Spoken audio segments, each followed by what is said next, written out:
Hello बच्चों, आज हम लोग जानेंगे एरिया कैसे निकालते हैं। एरिया यानी क्षेत्रफल। सबसे पहले हम लोग जाने एरिया होता क्या है। The surface covered by a figure is called its area. कोई भी फिगर जिस सरफेस को कवर करती है, जितने सरफेस को कवर करती है, उस सरफेस को एरिया कहते हैं।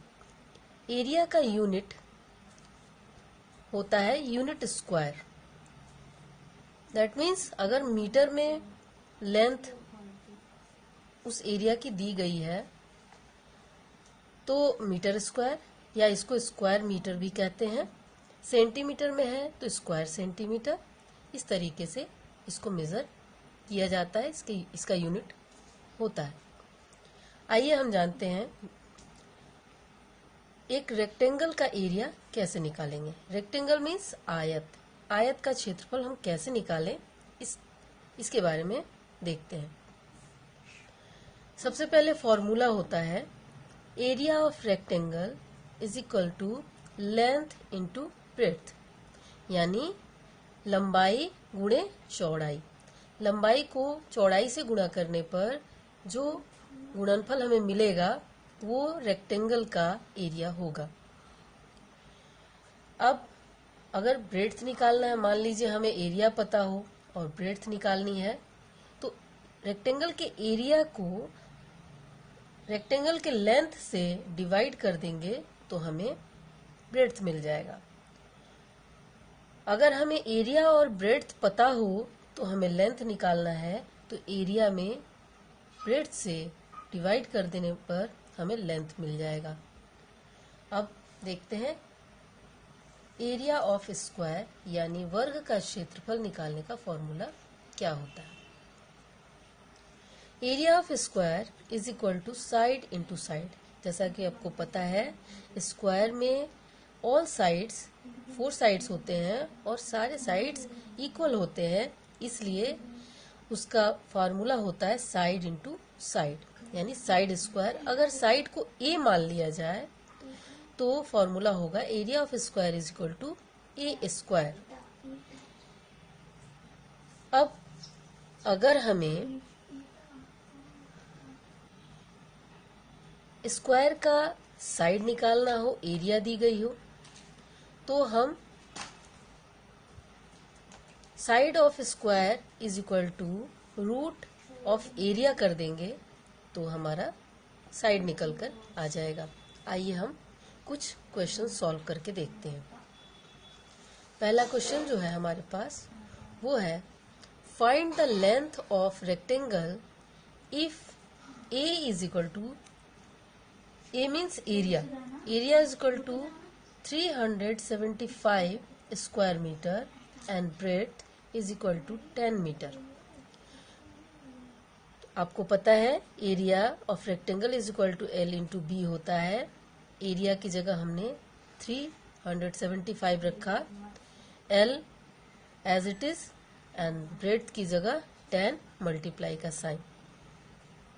अब हम शिफ्ट करेंगे, एल की वैल्यू निकालनी है, तो एल को हम रख लेते हैं ऐसे एक साइड से, इक्वल टू एरिया है 375 और ये 10 को शिफ्ट करेंगे तो इसके अपॉन में जाएगा, जैसा कि हमारा फॉर्मूला था एरिया अपॉन ब्रेड्थ। तो ब्रेड्थ 10 है तो 375 अपॉन 10 आया, और जब हम इसे डिवाइड करेंगे तो 37.5 मीटर आएगा।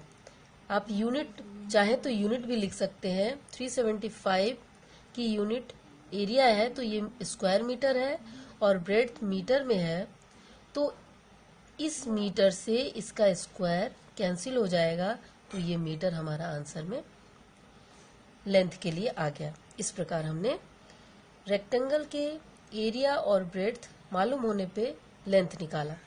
अब हम find the area of square if side is equal to 22 metre. अगर किसी वर्ग का साइड 22 मीटर है, वर्ग की भुजा 22 मीटर है, तो हम एरिया हमें निकालना है। तो आइए फॉर्मूला हमें पता है, area is equal to side square. तो साइड स्क्वायर हमें पता है, क्वेश्चन में दिया है 22, तो 22 लिखा और स्क्वायर होता है इसलिए स्क्वायर लिखा। स्क्वायर का मतलब होता है 22 को हम मल्टीप्लाई का साइन देकर टू बार लिखे। तो 22 इंटू 22 करेंगे तो हमें मिलेगा 484 स्क्वायर मीटर, जिसे हम मीटर स्क्वायर भी लिख सकते हैं। और हमारे स्क्वायर का एरिया आ गया 484 स्क्वायर मीटर। उम्मीद है आपको अच्छे से समझ में आ गया होगा सॉल्यूशन, एरिया निकालना। अब आप होमवर्क करके अच्छे से अभ्यास करेंगे। आप होमवर्क नोट करें। रेक्टेंगल के लिए हमें question A, length is equal to 17 metre, breadth is equal to 12 metre, तो area is equal to what, मतलब आपको एरिया फाइंड करना है। नेक्स्ट है, area is equal to 340 square metre, breadth is equal to 17 metre, then length is equal to what. अब square के लिए, square की साइड है 17 किलोमीटर, आपको एरिया निकालना है। नेक्स्ट में एरिया दी गई है 625 स्क्वायर किलोमीटर, देन आपको साइड फाइंड आउट करना है। अगले वीडियो में दोबारा से एक नए टॉपिक के साथ हम फिर मिलेंगे।